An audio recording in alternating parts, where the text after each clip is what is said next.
Well, hello and welcome back to my channel. You're going to look at the nice picture of me today because I've had a really bad day and I've got the face for radio today. So you're going to have to listen to me. I apologize for that.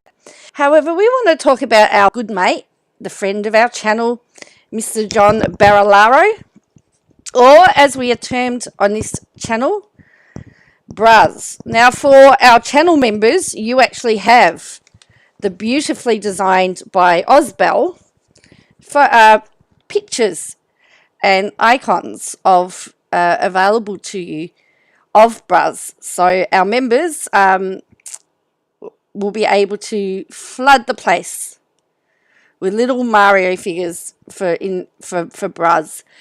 But I don't know how he does it. There's 3 news articles today regarding him, and we know that he was facing assault charges from the court. Now, hello, Cal. So, Xenophon Davis, who is the lawyer representing the cameraman, says, we don't regard the assault upon our client as relatively minor.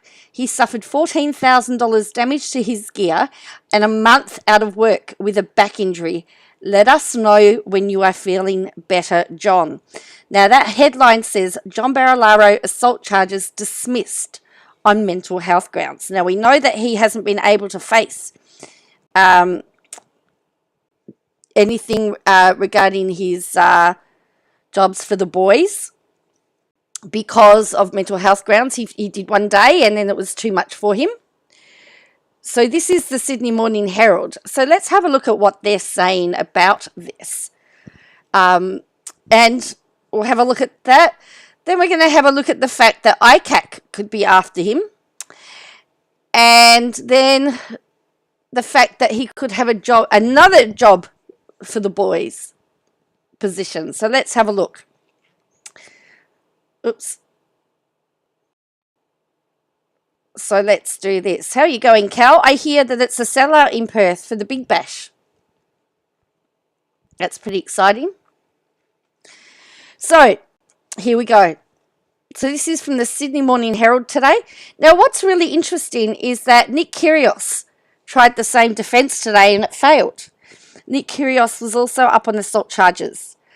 He did plead guilty, but the charges got dropped. The magistrate decided that he wasn't at risk of reoffending and dropped the charges.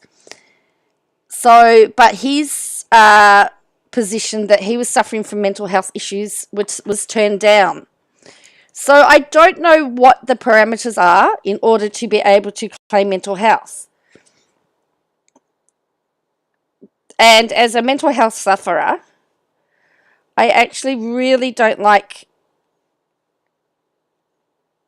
it because it really sets a bad precedence and it puts us all in a bad light. You know, everyone tends to tag people with mental health the same way, but for the majority of it, we accept it and we live our life as best as we can. So it says assault charges laid against former New South Wales Deputy Premier John Barilaro after he allegedly lashed out at a cameraman last year, being dismissed in a Sydney court on mental health grounds. Barilaro's lawyer, Danny Eade, told a hearing in Downing Street Local Court on Friday that his client had been subjected to some filth, some absolute grubby practices by sections of the media, and warned that a funeral could result if the harassment of public figures did not stop. Hang on a minute! Wasn't he trying to tell the court in his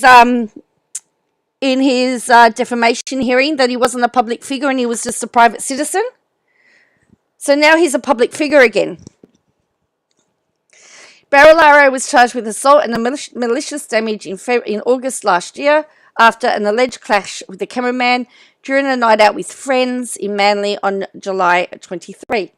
In footage from the incident, Barilaro can be seen pushing the cameraman and his camera away from him, walking away and waiting for the traffic lights across the road. Barilaro told 2GB the following Monday morning that he had been intruded on and harassed since his controversial appointment to a $500,000 a year trade commissioner post in New York became the subject of a parliamentary inquiry. What did he think everyone was going to do? Give him a pat on the back? The impression that I am getting from Mr. Barilaro is he does not like being under scrutiny. That is my opinion. Because every time he's gone under scrutiny, he's done something with it. When he was under scrutiny as the New South Wales Deputy Premier, he resigned. He then sued for defamation. He then, and all along he's saying, don't pick on me. But his behaviour's been called out. Hello, Bo. We're talking about one of your mates. I know that you like. So I was saying that I was saying before that there are special Barilaro. I'm sure I've got the Barilaro icons for channel members. You can, let's flood the place with little mini brothers. So the matter had been set down for hearing in September, but Barilaro's lawyers applied in court on Friday for the charges to be dismissed under mental health provisions, citing 2 psychological reports that the former Nationals leader had been suffering from depression and anxiety.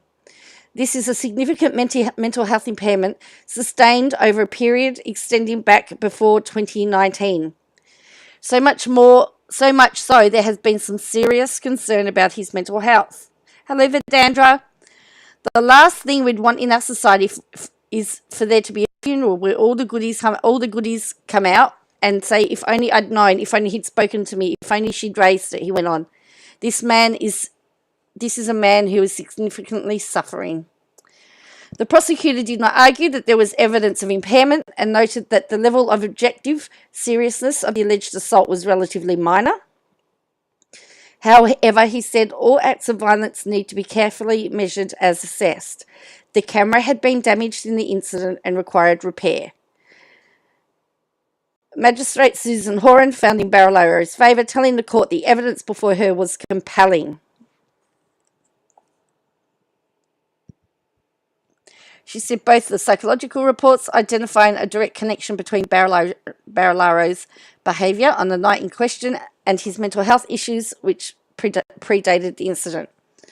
On the night in question, Horan said Barilaro was confronted by members of the press as he left the restaurant with friends and told them he didn't want to answer questions. Police allege Barilaro grabbed the front lens of the camera belonging to Channel 7 cameraman Matt Costello, causing a piece of camera to fall off. He then held onto Costello's forearm for a few seconds, Horan told the court. Quoting one psychological report, she said Barilaro perceived his life was spiralling out of control at the time amid significant stresses, including his father's death, ministerial responsibilities, his resignation, and childhood trauma. Hang on a minute. That all happened before, hello Rose, that all happened before this incident. His father died while he was still a member of Parliament. He's been resigned. He resigned. This is all predate. Childhood trauma. What?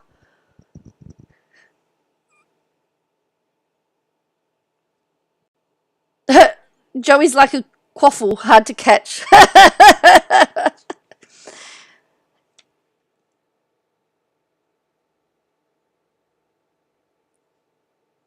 But this was all 2 years. This is now nearly 2 years ago. He's been out of the Parliament for nearly 2 years, hasn't he? Or 18 months.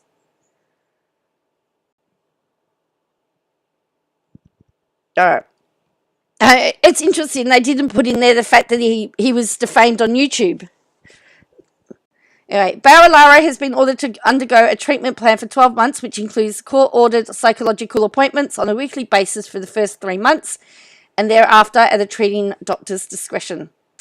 The decision comes as Barilaro's conduct in office and his latest new job pitch put him back in the headlines. Yes, we're going to find out. And this is why you're going to find out why he's in the headlines. Mate, if you just did your job quietly, no one would care.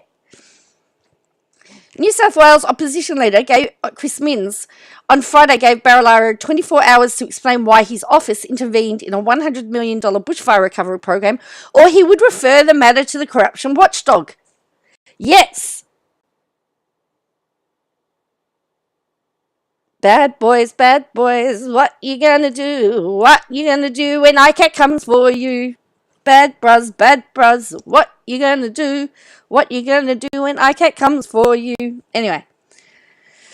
At the same time, it has been revealed that Barilaro approached the chairman of Clubs New South Wales gaming industry figures in a bid to back in to replace Chief Executive Josh Landis sacked this week after he linked Dominic Perrottet's Catholic faith to the cashless gaming card. And again, in my opinion, this is too close to being anyway. Outside court, Barilaro hung back as his lawyer spoke to the media on his behalf, but refused to comment on the latest controversies involving his client. I'd suggest certain members of the media start treating people with certain boundaries because things can go sour and ugly very quickly. The former Deputy Premier has a good life ahead of him, Eade said. I'm sure that with good help he'll continue to be a productive member of the community. That last statement, could we argue? I don't know. I mean, he has all this controversy ahead of him. And as I said, as a mental health sufferer, I feel for him, but I don't use my mental health as an excuse when I mess up. So, here's the next one. This is also from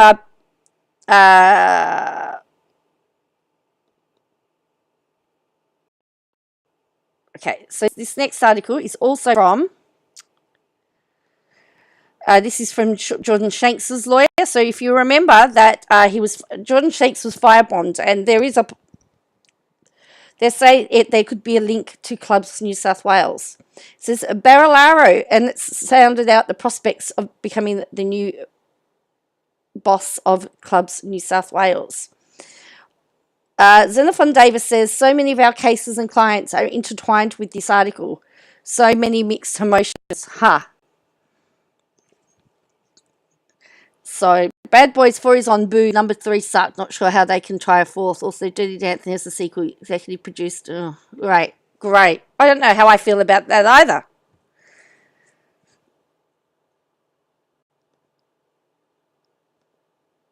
Okay.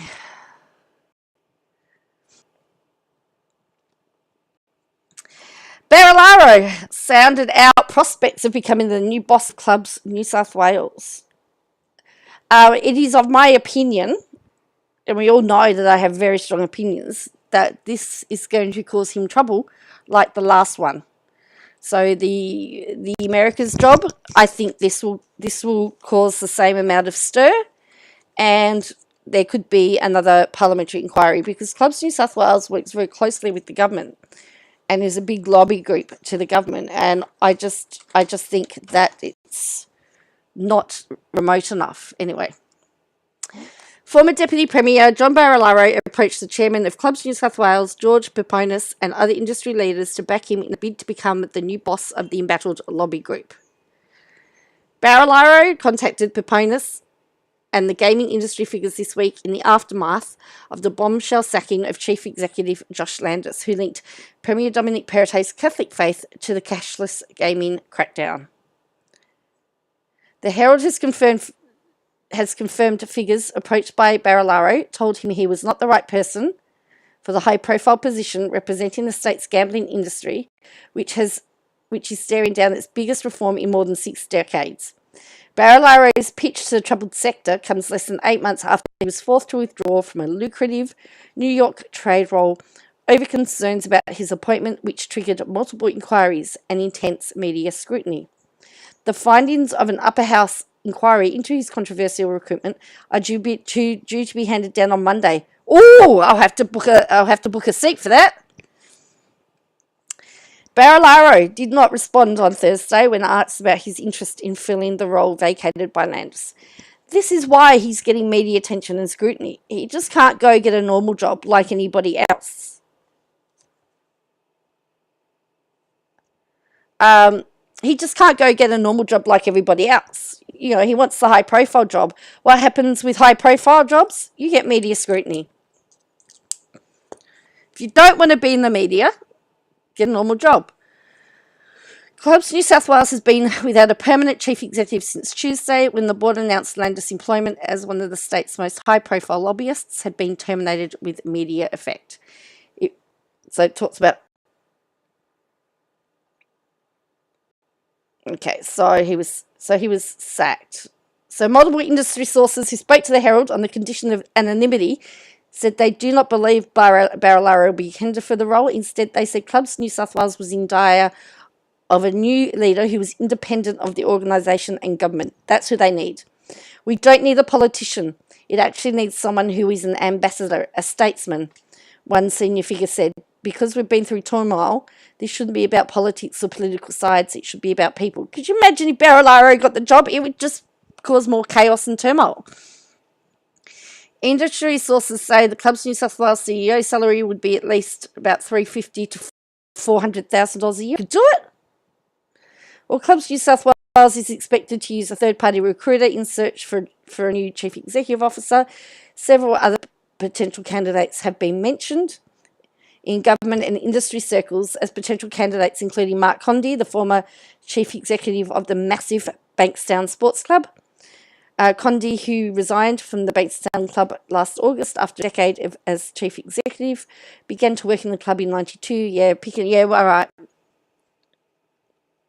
So there's another contender. Then there's another one. The restaurant, the former boss of the Peak restaurant and catering. Where's Lambert? So there are more than 1,100 registered clubs across New South Wales. The appointment of a chief executive will fall to 6 people on the New South Wales Club Board. Led by proponents, they include Sally Ann Faulkner, Paul Barnett, Christina Curry, Ron Cosgary, and Rob Smith. So another senior figure who spoke on the condition of anonymity urged the board to conduct a broad market recruitment to find someone neutral who could work equally with government and industry.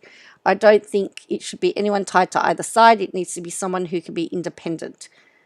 So New South Wales Labor has made an election commitment to conduct a mandatory cashless gaming trial of 500 machines, along with other measures. The Premier is expected to release his long-awaited promised policy for mandating cashless gambling in early February. New South Wales Labor leader Chris Minns on Thursday said the future leadership of Clubs New South Wales and its approach to public policy was a matter for the organisation. He added that he was open to amending Labor's pokey policy. We want to make sure that any reform or change that we make, in fact, works. So, we've had 3 articles today on our mate Bruz. So, what are we making of it all? So, it looks like the people in Clubs New South Wales have said that he can keep knocking, but he can't come in. You keep on knocking, but you can't come in. Boop, boop, boop. You keep on knocking, but you can't come in. You keep on knocking. You keep on knocking. You keep on knocking, but you can't come in. He's not your mate, says Cal.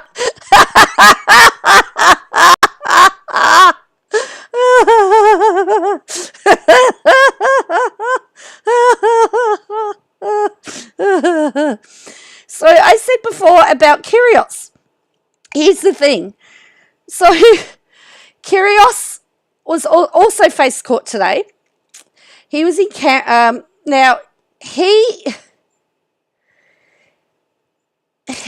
couldn't get his charge dismissed on mental health grounds.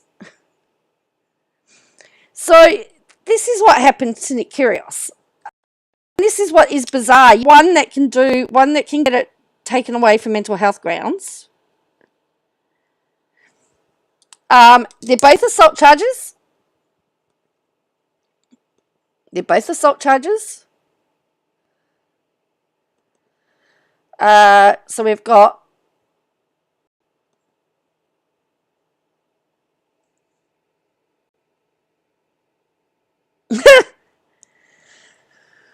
hello, Rose says hit the like button. Saw that, pled guilty. He did plead guilty. And Carlton wants to tell us that the Earth is actually flat. And the world's governments are under a spell of reptile Satanists to lie to us all. Well, that's nice. I can go to sleep now. But Kyrgios did have a knee reco. Didn't he have a knee reco? He did actually have an operation on his knee. So the Australian tennis player issues public apology after pleading guilty to pushing his ex-girlfriend.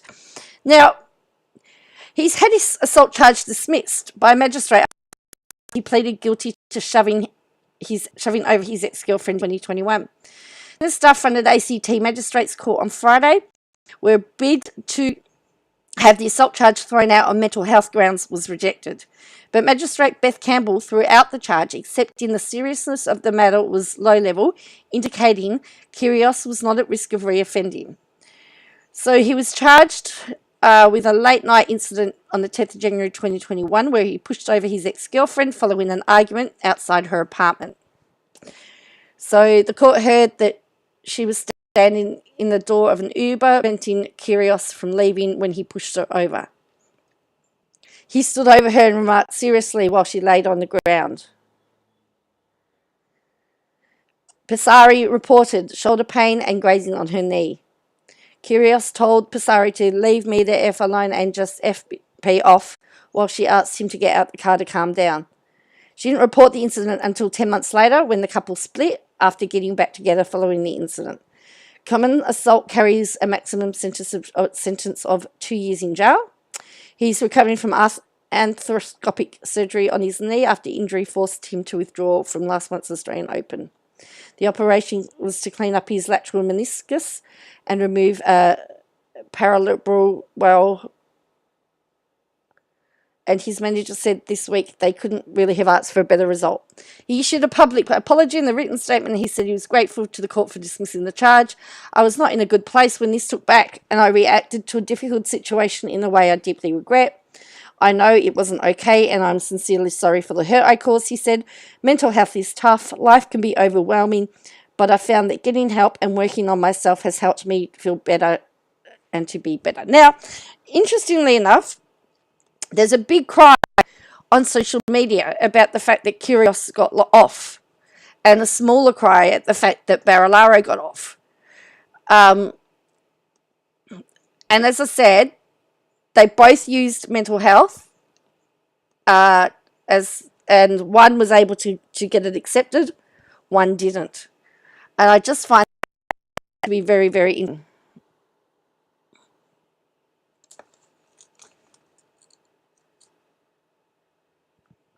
I just find that very, very interesting. And yeah, that's where we really are at, actually. I just yes, right. Bruz says, pretend it's my face and smash that like button. Oh, you know what? And I did say Bo said, so it is not. I'm just reading out a comment there. I wish our mate Friendly Geordies would come back because I sort of miss his videos. But it's really funny that I had all these people tag me on Twitter today as the as all the Bruz stuff was coming out. I had all these people tagging me, and it was hilarious. Everyone's trained to tag me when they see something about Barilaro. So I am going to briefly talk about our favourite journalist. Briefly. Hang on. Ooh. Yeah.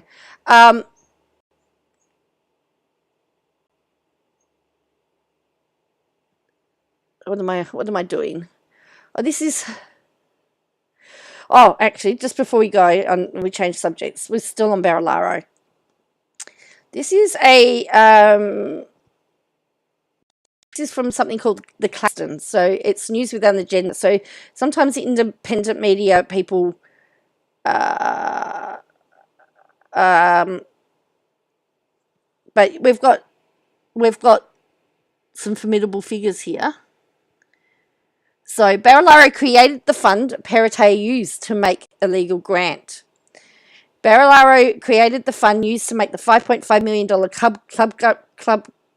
gun club grant. Perrottet approved both the fund and the grant. Barilaro, Perrottet, and Ayres all key players. The same three men at the heart of the Barilaro New York job scandal. This was from August 9, 2022. It's just interesting, in all of the scandals we have this, we have a couple of key players here. And in fact, when the bushfire grants, careful. No, I'm reading a comment, Cal. As long as I read comments, we're fine. And Bo's in a different jurisdiction.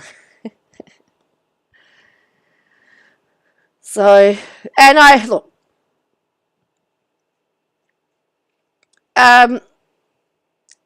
but we have these three players, and it's given that John Barilaro kept bushfire funds from victims in ALP seats and sought CEO job at gambling lobbyist clubs in New South Wales. It's worth remembering he created the fund Dominic Perrottet used to make the illegal $5.5 million grant at the heart of the ICAC probe.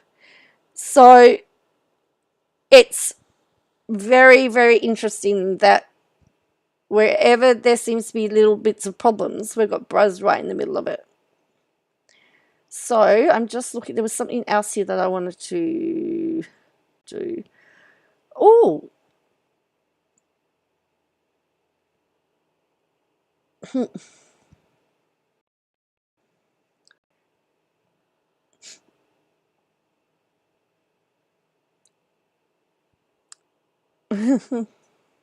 Oh, here we go.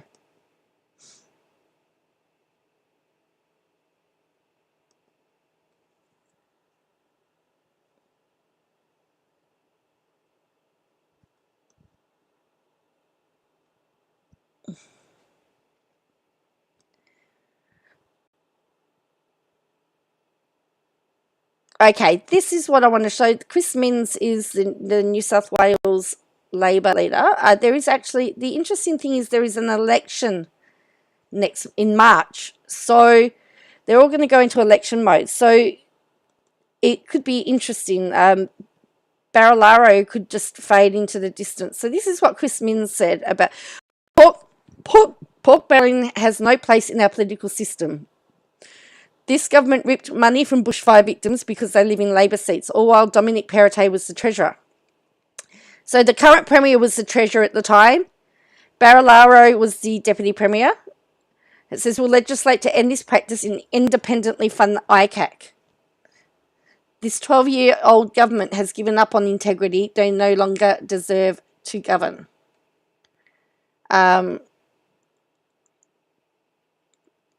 So that's what Labor's doing. Now, we know that the Federal Labor Party has given ICAC powers, and we've seen in the Royal Commission, the Robo-Debt Royal Commission, it's been quite frightening, actually, to see how dense and dumb the bureaucrats have been.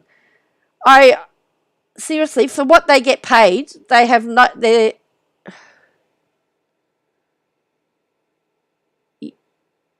We joked between ourselves, JS, Isaac, and many others, but he's real now. He was hit, but they failed. Got to be careful now.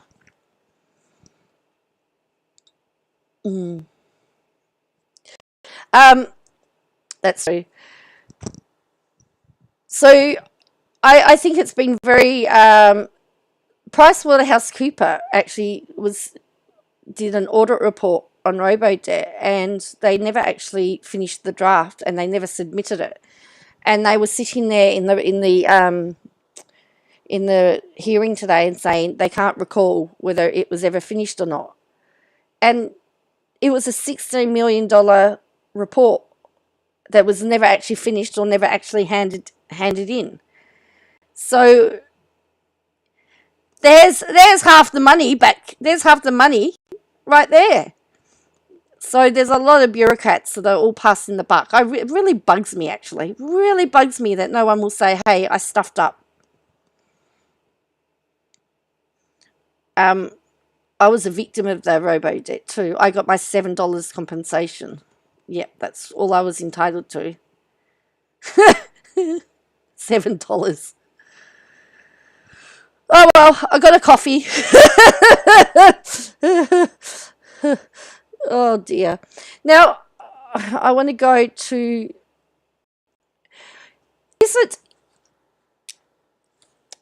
what would you say about drone pictures of people's properties being shown? Do you think they should be shown? Should they be shown, and what circumstances should they be shown? If you're in the replay crew, feel free to talk, tell me what you right below what you think. But what about, do you think that drone footage should be, those of you that have been keeping an eye on the goings on today of our favourite journalists will know exactly what we're talking about.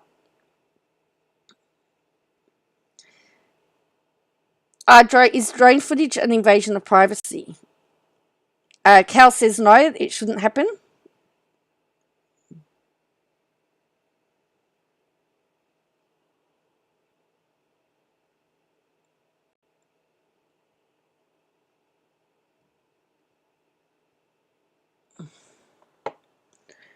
It shouldn't happen. I agree with you there. I don't think it should happen myself. Oh boy, her. Roy says, oh boy, her. You know where we're going with this. Oh boy, her. Oh, it is an oh boy, her moment, because can you get so desperate for content that you will actually go and dig through the internet or go and find drone footage of a family that is no longer on TV? No longer on TV. Because you know more. We discovered yesterday that Katie Joy knows more than the Duggar brother. I personally think, well, it's interesting because Australia doesn't have privacy laws in tort law, actually. It's a flaw that we've got. You can only go as far as public nuisance. Oh, no thanks. I don't want to listen to that.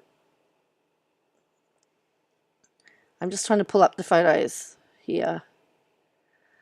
Well, and remember, there was complaints that people were taking photos of her patio or something. She was complaining about people, taking photos of her patio. So this is what she's written.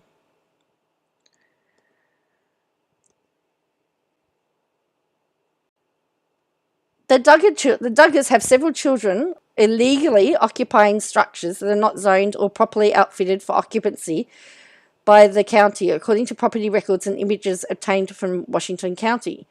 Property records indicate that only 2 structures on the property have owner occupancy listed. The main large home and a log home occupied by Kendra and Joseph Duggar are zoned as single-family occupancy. The large warehouse, which was previously occupied by Josh and Anna, is now a large garage and apartment for James Duggar. However, there are no permits for occupancy for this building. The building is not up to code for fire nor for habitation. How do you know that? The Duggars are paying taxes on the structure as an unfinished warehouse. A treehouse was built as a playhouse for the kids. Is now where Jason Duggar lives.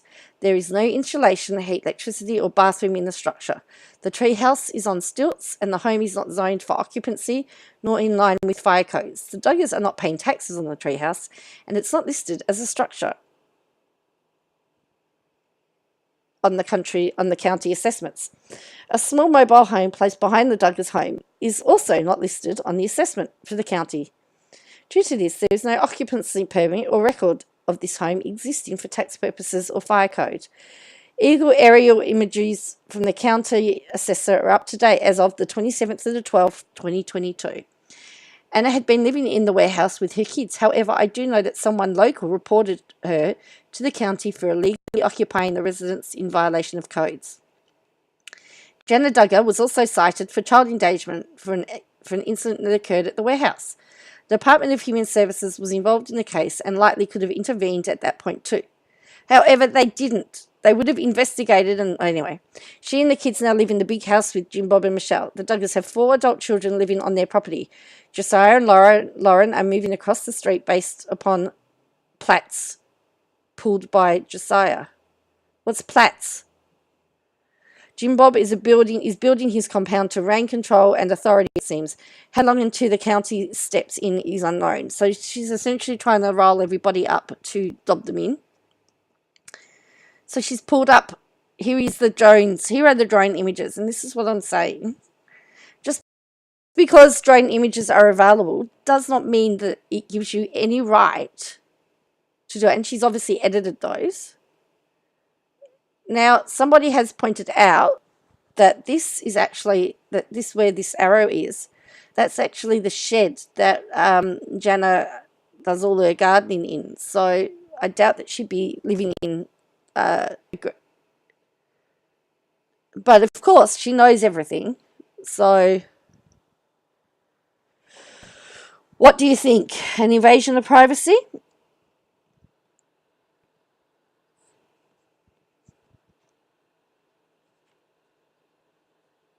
Or is this reporting?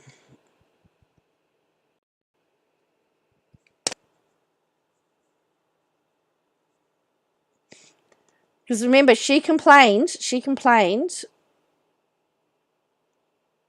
plans and maps of plots of land laid up. Okay, yeah.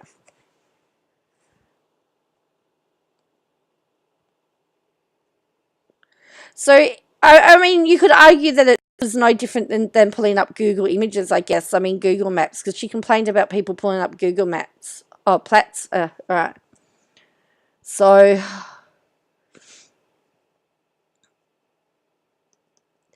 this is... So a Twitter user actually stated that this,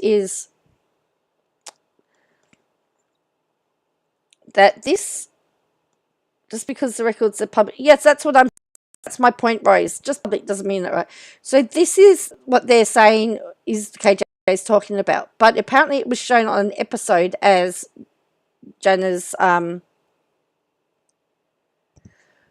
gardening shed. And it looks like a house. So she wouldn't be living in her gardening shed.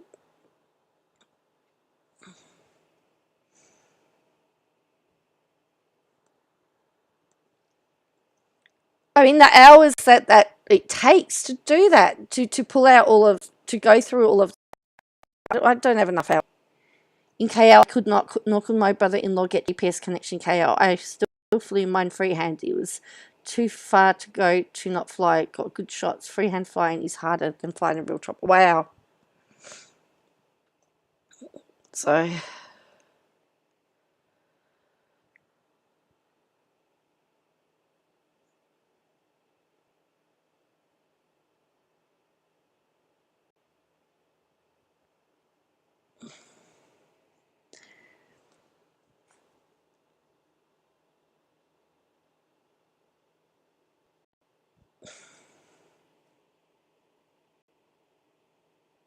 Jason, Rose says Jason did a YouTube drone video of the Duggar farm, and there are no homes on the property except Joe and Kendra.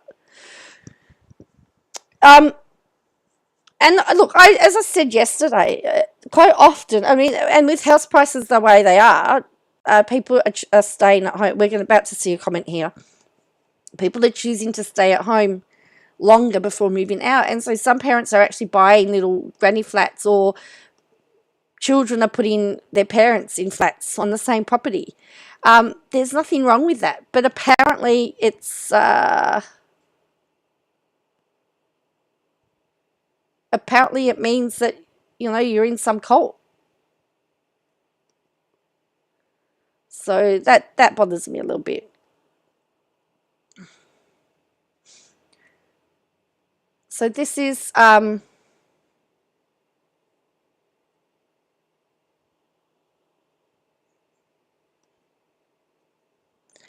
so here is oh, come on, computer.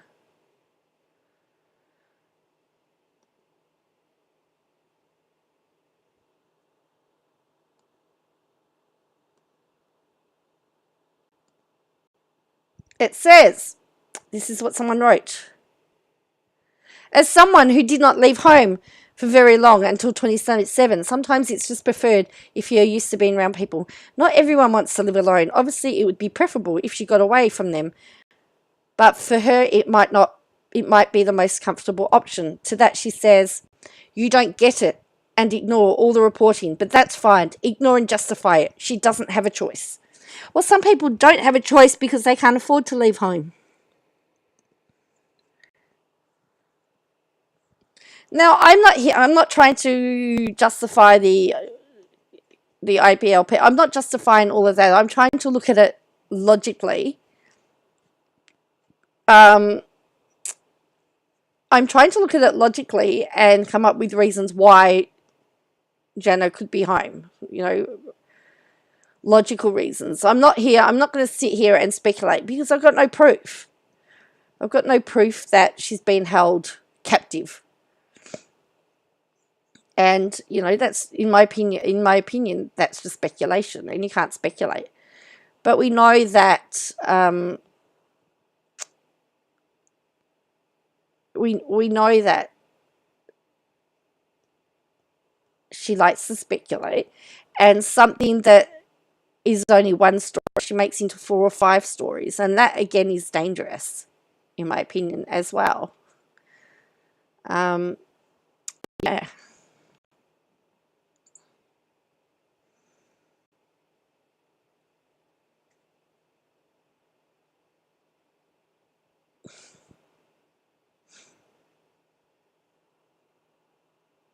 See you, Cal.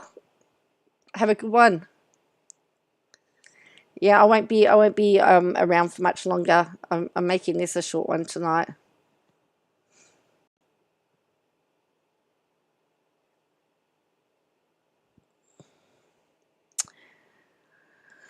So that's the stuff that's got me, and then there's all the ginger stuff. My son makes very good money but can't afford to leave home. My other son is getting married with her, and they will live with her.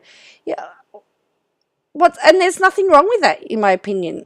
That's how it's happening these days. Go Scorchers. Yeah, I don't know who I'm going to go for. Cal? Sort of lost interest. It should have, to me, it all should have been finished last weekend. That's just, again, my opinion.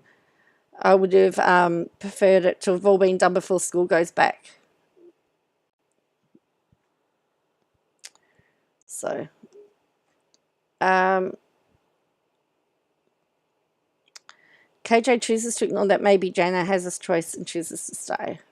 Well, see, the thing is, she doesn't understand why she's saying she doesn't have a choice to stay, and uses all the, as I said, I don't know. It's just speculation. Has Ginger said they can't? Has any of the kids come back and said that they can't leave home? The interesting thing that was also that I've seen an excerpt of her book is that KJ spouts off about how the fact that they're all forced marriages. And the fact is, Ginger said that she found hers wasn't. She chose him. So it wasn't a forced marriage at all.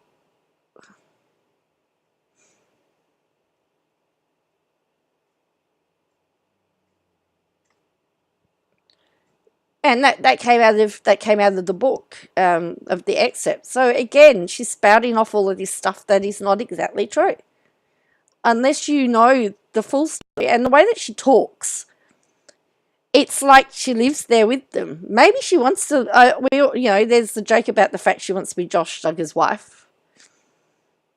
But the way that she talks, and I have noticed she always puts, these are alleged gained from interviews of sources, take with a grain of salt. Well, I choose to take with a grain of salt because I find that I don't find her to be credible at all. So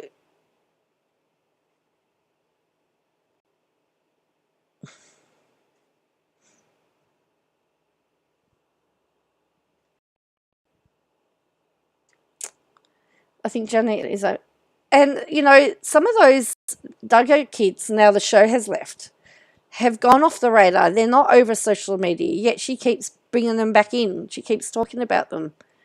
At what point do they stop being public figures?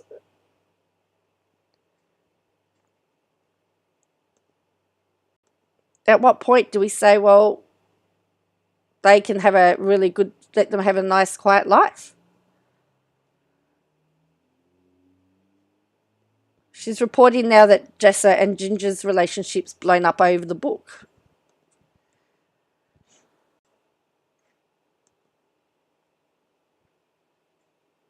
However, I do think that they can have, I mean, does KJ not also realize that you can have siblings and you don't have to agree with everything? In fact, you can argue at times and still be really good sisters or siblings to each other. Does she realize that?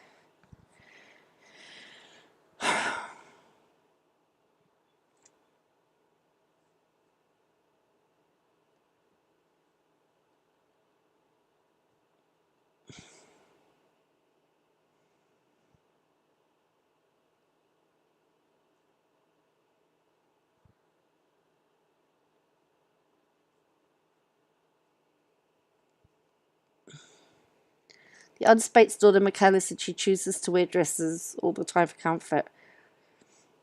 Yeah, again, it can be a choice. What goes around comes around. I prefer Justin's song. She should look. It's beautiful. Okay, we'll look at that. The Reba at masturbation. All right.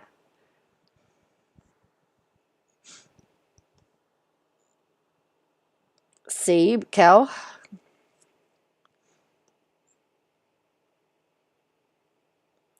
All right. Jeez. Thanks to Llama Girl. Llama Girl's got all the news. So this is what she's. I mean, she put this. I've got a scoop. Jessa and Ginger's relationship blows up and Ben takes Jim Bob's side. I've got a scoop on my channel. Check in my stories in a few.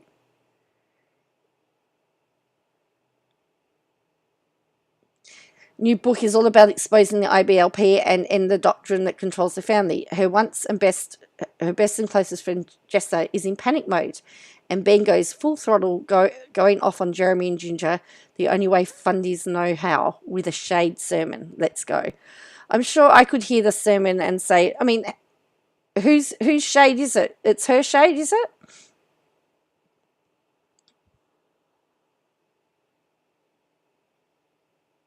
All right, let's have a look. Let's do this. Oh, wow, she's grabbed Gwen's Patreon stuff again. All right, let's watch this. I don't know what this is about. Oh, let's have a look. Hope you're having a wonderful day. Does TLC ruin... Hey everyone, it's Katie from Without a Crystal Ball. Welcome back to my channel. It's Thursday, February 2nd, 2023, and I hope you're having a wonderful day. Does TLC ruin families, or do families that go to reality shows ruin themselves? They put fame and money and greed in front of the needs of the family. This is seriously a question so many of you have in my comments every single day that I... Well, let's say we could ask the same question about her. Does she put greed and fame ahead of her family? And money ahead of her family? I don't make money on YouTube. Most of my videos are orange. And I ask for them to be reviewed and they don't come back. And I don't care.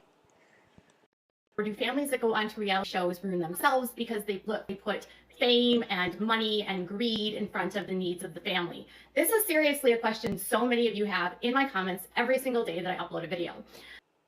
It's funny. They're not the questions that I see.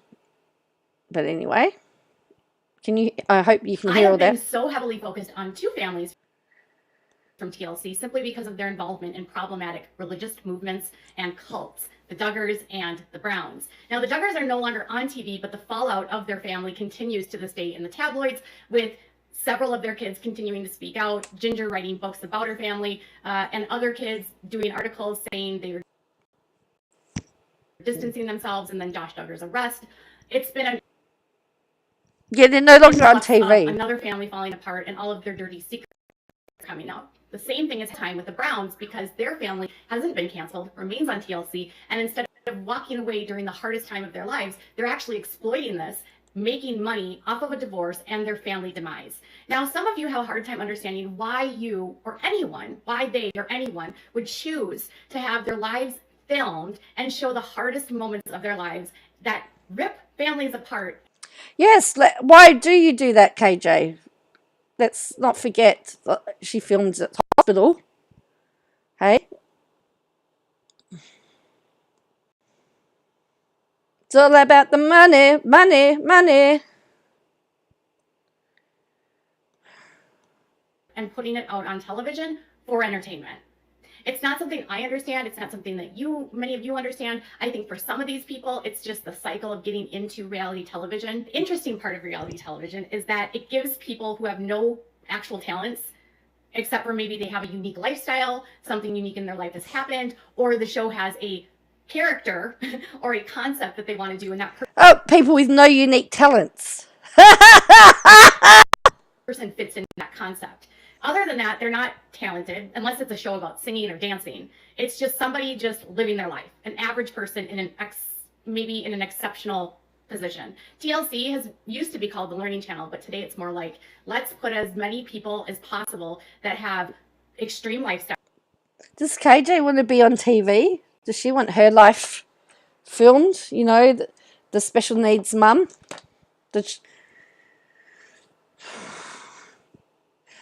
And I'm not one to pick up. I really don't like talking about people's looks, but her nose looks really crooked in that camera image, and it's annoying me. And as I said, I'm not one to talk about faces usually. Styles, and make them famous, and let's elevate cults, okay, and help them make things legal. Right, cool. Thanks, TLC. Who's the fundie behind your network? I've always wanted to ask that question. Anyways, so the Browns, we have seen in real time the fallout. Now, on the show, Cody is the patriarch, and it's his show, and I'm sure the show has a contract with Cody, and he's the one that's getting all the money. She's sure, but she's not sure. Time on the show, and a lot of them have actually stepped away from the show. Now, Aspen is not a part of the show. Logan will never be seen again on the show, and a lot of the older kids really want nothing to do with the show. With that said, there are some kids that are featured on the show more often than others. One of those people this past season was Gwendolyn Brown. McKelty Brown, Christine's daughter, was also in some of the episodes. And you see a little bit of Robin's kids. You'll see a little bit of Janelle's kids. We didn't see Leon at all last season. So some of the kids really have cut off the reality show from their lives. With that said, some of them continue to film, maybe because they're around and they're living with their mom or their dad at that time. Maybe they, don't really care about the intrusive factors of it. And some of them are starting to realize, hey, maybe the show is being a little bit exploitative. And hey, maybe the show is actually ruining our family. Well, two of Cody's daughters with Christine have made some comments publicly about this, and I wanted to just share this with you because I thought it was an interesting take. So Gwendolyn Brown recently uploaded a video onto her YouTube channel where she actually stated that she felt like her sexuality or coming out as bisexual was exploited by the network. All right. She also sort of felt that her parents' divorce was being exploited. Now, in Patreon, which I'm not going to show you the clip, but I saw this in a video where McKelty basically said that she felt that the show ruined the family and that she would never do a spin-off with just the siblings, nor would Aspen, and that it's an intriguing thought about following the kids and getting the kids' perspective, but she doesn't want to. So she joins all their Patreons. Is that stalking? If you join... be on a show because she truly feels like reality television ruined their family. So let's dive into today's topic and dive a little bit more into this. So she did a 2-minute, nearly a 3-minute. Gwendolyn Brown says TLC.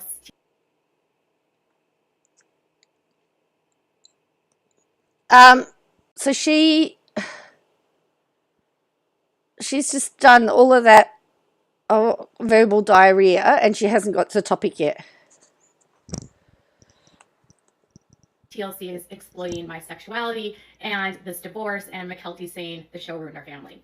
Before we dive into today's topic, please give this video a thumbs up. Also, please subscribe to my channel by clicking the button down there. Make sure to ring the bell, click that bell, click notifications and set them to all so you never miss a video. If you have something to say, please leave a comment. And as always, please leave a comment, but if I don't like it, I will delete it, she says.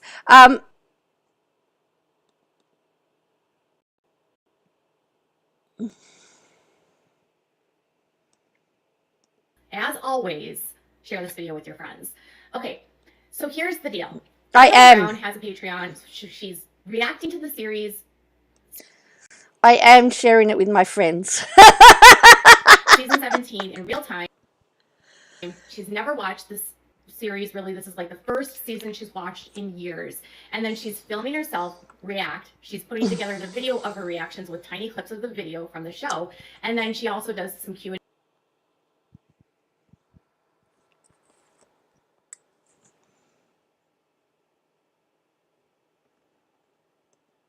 Answers questions. So at one point in this latest episode that she's reacting to, it's the one where they go visit Janelle with the RV, and then it's also the one where Christine talks about Gwendolyn's sexuality. Something I think that's really kind of bizarre about this whole situation is that TLC definitely wants to make someone's sexuality a topic, probably because they're fundamentalists. And so for fundamentalists in many of these communities, the LGBTQ plus is not accepted, and they're very homophobic.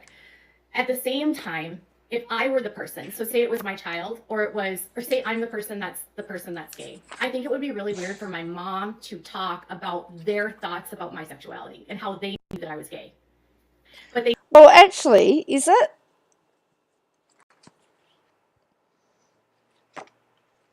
I don't know. I mean, just because it's weird to you doesn't mean it's not weird. I mean, there are lots of people that have very open relationships and they can say anything they like to their parents. You can't just tar everybody with the same brush, in my opinion. They didn't actually have the same conversation with Gwendolyn. Do you see what I'm saying? So Gwendolyn said that she was doing an interview and she believed that she was going to be talking about her parents' divorce. But instead, the producers asked her to talk about her sexuality. So her mom does this whole thing. And Gwendolyn, by the way, doesn't seem irritated by this. If it were me, I think I would be irritated, but that's just me. And again, they also know that they're on a TV show. Come on. This is stupid. She's not irritated the way that her mom's talking about it, but she was kind of irritated with the producers and their line of questioning. Check it out. I'm bisexual. I'm a comedic genius. I looked so mad in that moment, and I wasn't even upset. I was just like, oh. I was disappointed, I thought we were going to talk about the divorce, and all of a sudden they're like, we're going to talk about your sexuality.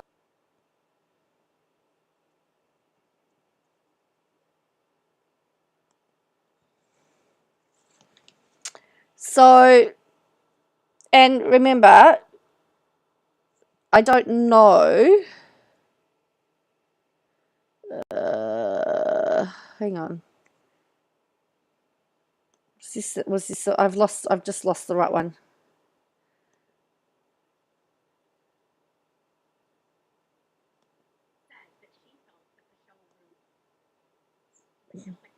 Oh no, that's it.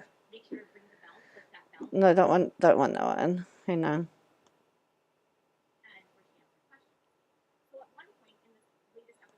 Actually, we're here. Sorry, I've stuffed this up as usual. If you're still with me, thank you. I'm sure she's already sitting down, and so she's going to talk about it because she has to. And it makes me realize that when Gwendolyn came out, the first thing that she said, Robin said to her, was, you should have saved that for the camera. So when Cody and Robin figure out that she's gay or she's bisexual, we're going to exploit this for the show. Gwendolyn didn't spend a lot of time in this video really expressing the fact, other than she felt like they were exploiting her. But I do wonder, if she were to go into more depth, what that would actually feel like. What does it feel like to have your family members exploit your sexuality for their show, for their profit, that you don't actually gain from? What does that tell you about your place in their family? Are you actually a valuable asset to them in that you're loving, you're kind, we love you, we care for you, or are you just a storyline? Oh, this will be good for ratings. When you start reducing someone's sexuality to ratings, you remove the human out of the situation. You could say that about someone's health too. I mean, her son, classic example of that as well, I would hope in the future that productions aren't like this, and I would hope there would be an openness between people on shows where they say instead of we're going to talk about this, it would be, can we talk about this? Nobody should be forced to talk about their sexuality unless they're ready and that's what they want to do.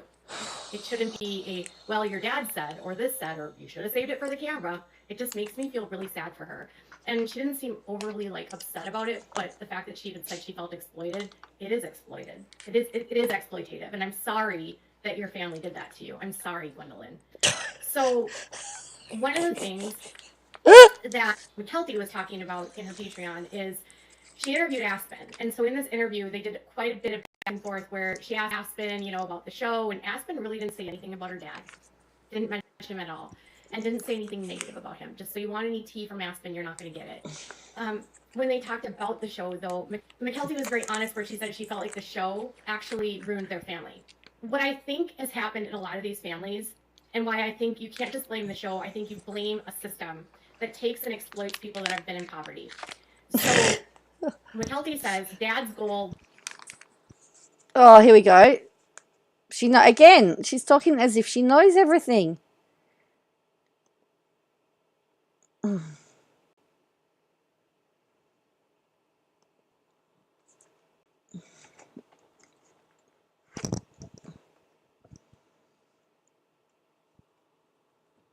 This just keeps stuffing up on me.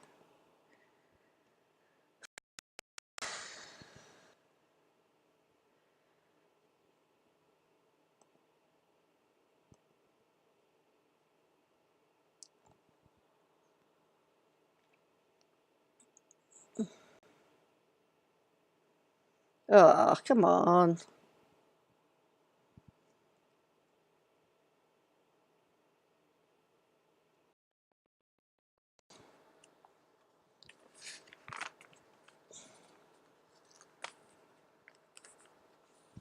Come on.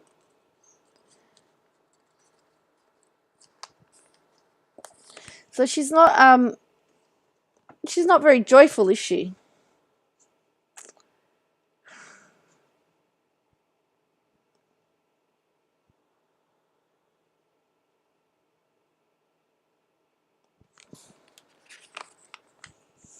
I think the thing that really bothers me about is all the assumptions. I watched the Gwendolyn review some of the stuff, and it's the way you want to spin it.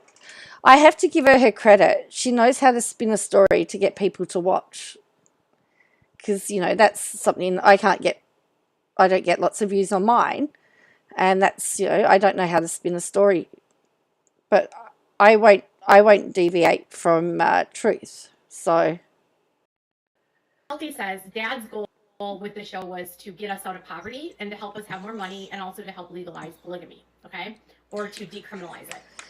So he wanted an out for his family where they made more money. So TLC can come to a family and they're really exploiting them, if you think about it.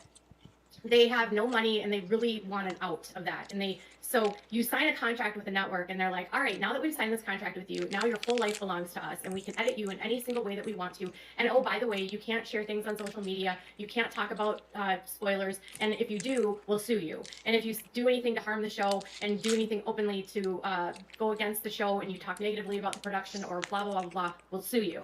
And by the way, you can't post things ahead of time. You can't post things in real time. We're going to control your whole lives. And it comes down to we're going to show up when we film. And then, by the way, the final edits. It's interesting. That's the same with any other TV show. When I went and did my extras work on Neighbours, I had to sign all of that. I wasn't allowed to talk about it. I wasn't allowed to talk about it. Control of. I had like a deal with the devil because that is standard practice in the industry. You can't talk about it until it's aired. Come on! In one way, yes, it offers you a way out of poverty, but in the other way, you don't have any skills that you're actually taking from the show. So you're not offering to them that I'm a skilled musician or I'm a skilled dancer. There are shows like that, but in this case, it was literally a family that had plural lives and lived polygamy. That was it.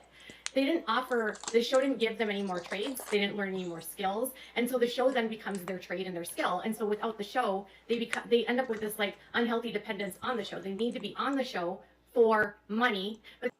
Oh, it reminds me of someone that's going to be on YouTube every day or social media every day for money. Then their family becomes a commodity. So everything about their family becomes ratings. And so the family starts looking for ways to get better ratings. So what are things that get ratings? Babies, divorces, marriages, family fights, trips, surprises, pranks, and so your whole family becomes a opportunity for ratings. And I would believe that that would create a very unhealthy dynamic within a family, because your family then becomes a business and your family becomes an asset that the patriarch in this case wants to protect at all costs, which means he's going to want to control what things are said about him on the public. He also is going to control the kids and what they post on social media. It happened with the Duggars. And it's also going to create divides and make those that are not getting paid feel powerless, because they think, well, my whole life is being controlled by this damn show and I don't see any rewards from it other than the fact that I'm famous. I have no money because of it. I don't have any assets to show for it. It was make my dad wealthy and rip apart my family. And it's the cycle that it just repeats itself over and over and over again. And now for the sister wives, regardless of what's happened, they can't leave because they have so much debt now and so many liabilities that they need to sustain a level in their monthly income to afford their lifestyle. Reminds me of somebody else who's just bragged about buying a new car. It's hard when you first come into money or you start making a lot of money, because I think it would be easy to start spending the money as fast as you make it. I think what a lot of these reality stars need are good, solid financial advisors, or people that can give them solid advice for investments and saving their money and finding resources and ways to create a trade so that if the show were to end, they're not screwed. What I think is going on with the Browns is the show is going to end and then they're going to end up in a financial disaster. And Cody... Well, Mary's got a B&B, so she'll be all right. Christine seems to be doing all right out on her own. Picked greed over his family. So he's exploiting his daughter's sexuality because he's literally the name of the contract for the show. He's ruining his family. He's exploiting his divorce. He's verbally abusing his children. And it's entertainment for us, but it's their lives. And I don't know what I would think about if that was me. What do you think? Tell me your thoughts in the comments below. Bye, guys. Oh, boy.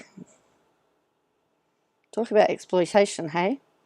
Anyway, on that note, I'm going to leave you and I'm going to go get on with my evening. I hope that you have a really good evening, and I will catch you again next time. If you don't mind hitting the like, slapping that like button, and hitting the like button and subscribing to the channel. Maybe you can become a member. If you become a member, you get to have a really cool Bruz icon that you can use. There's a band-aid as well. There's all sorts of little unique icons that you can have if you become a channel member. It's really affordable, and feel free to click the link if you would like that. Anyway, until next time, I'll catch you. Bye for now.